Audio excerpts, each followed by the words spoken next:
Thank you very much, Madam Chair. I might be the only one in this room, at least on this side of that divide, who's actually ever been affected by something like this.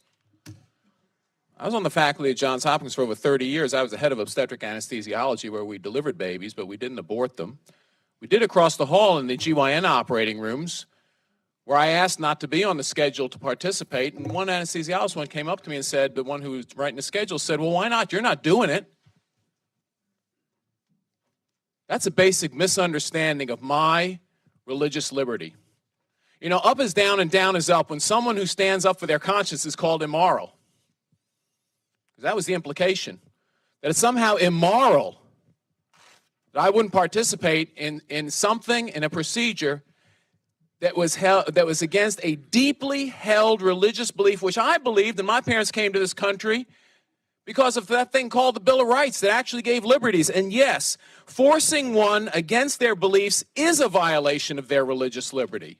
That's why the Supreme Court has ruled many, many times that Catholic hospitals are not required to do abortions, because they understand that you can't cross the line with religious beliefs. Now, I would ask the maker of the amendment, did she object, perhaps, when the American Society of Anesthesiologists said no anesthesiologist should participate in a lethal injection?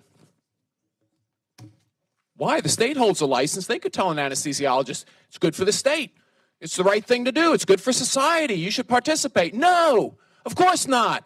No one should participate. It's a requirement of their license to do anything that is against their religious belief, whether it's participate in abortion or do a lethal injection.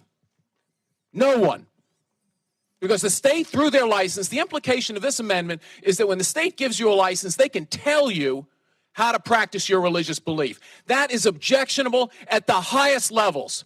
And I would have quit that hospital if I was told that day I had to participate in that abortion, because I will not step back from my religious beliefs because someone with power over me says I have to. That's not the way this country works.